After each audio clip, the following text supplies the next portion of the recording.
बहुत समय पहले की बात है। एक दिन रमेश सरपंच के बगीचे में साफ सफाई का काम कर रहा होता है। पूरा दिन मेहनत करने के बाद जब वो रात को वापस आता है, आप हाथ मुंह धो लो, मैं जब तक खाना लगाती हूँ। माँ, आज आपने खाने में क्या बनाया है? आज बना है आलू गोभी। क्या माँ, जब देखो आलू गोभी। मुझे तो मुर्गा खाने का बहुत मन है, पर माँ रोज रोज आलू गोभी बना देती है।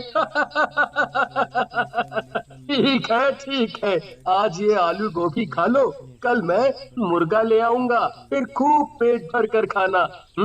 काफी रात हो जाती है, सब लोग सो जाते हैं। उसके बाद एक भूत उनके घर में घुस आता है और ऐसे घूम रहा होता है जैसे किसी की तलाश में है।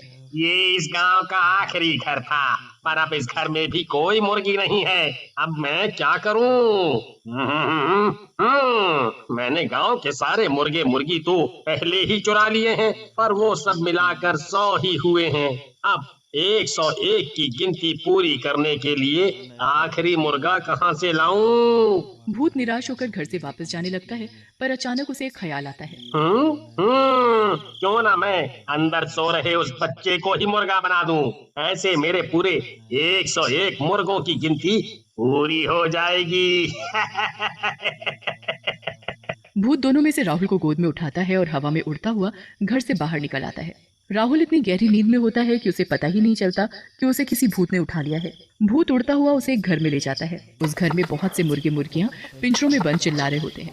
उसके बाद भूत राहुल को जमीन पर लिटा देता है और उसके चारों तरफ लाल रंग का घेरा बना देता है। शैतानों के शैतान, ये है आपका नया मेहमान।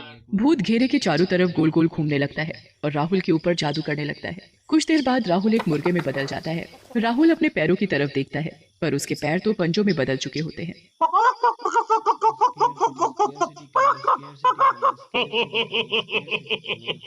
आखिर हो ही गए मेरे पास पूरे 101 मुर्गे। अब मैं कल से इनको गांव वालों को खिलाऊंगा, और जिस दिन ये सारे मुर्गे खत्म हो जाएंगे, उस दिन मैं इस दुनिया का सबसे शक्तिशाली भूत बन जाऊंगा।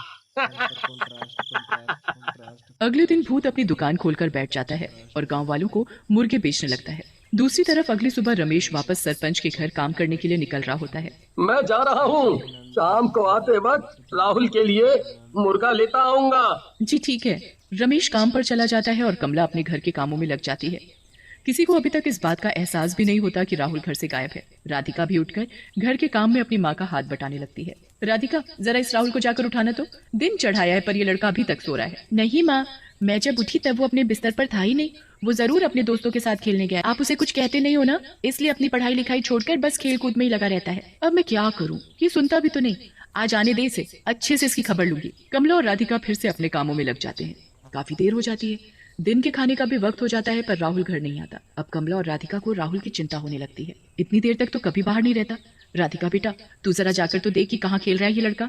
जी माँ, आप चिंता मत करो, मैं अभी उसे पकड़ कर लाती हूँ। राधिका गांव में हर जगह राहुल को ढूंढने लगती है और उसके सारे दोस्तों के घर जाकर भी उनसे राहुल के बारे में पूछती है, पर राहुल का कुछ पता नहीं चलता। वो घर आकर अपनी माँ को बताती है तो वो और ज्यादा परेशान हो जाती है। अब तो इनके आने का ही इंतजार करना पड़ेगा, वो आएंगे तभी कुछ होगा। दोनों रमेश के आने का इंतजार करने लगते हैं और रमेश इस बात से अनजान कि उसका बेटा राहुल कहाँ है, वो सरपंच के बगीचे में काम कर रहा होता है। काम खत्म करने के बाद रमेश घर आने लगता है।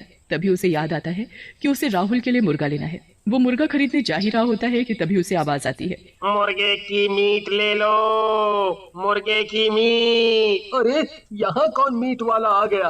खैर, मुझे क्या, मुझे तो मीट लेने से मतलब है। रमेश मीट की दुकान पर जाता है, जहां वो भूत एक आदमी के भेस में दुकान पर बैठा होता है। उसकी दुकान में खूब सारे पिंजरे होते हैं जिसमें उस भूत ने अपने सारे मुर्गों को बंद कर रखा होता है। अरे भाई, ये दुकान पहले तो यहाँ नहीं थी। हाँ भाई साहब, मैंने आज ही ये दुकान खोली है। अच्छा, ये तो अच्छी बात है। चलो, मुझे एक ताजा मुर्गा काट कर दे दो। आदमी के भेस में वो भूत सबसे पहले राहुल को ही पिंजरे से गर्दन पकड़कर बाहर निकालता है। राहुल अपने पापा को देखकर जोर जोर से चिल्लाने और फड़फड़ाने लगता है।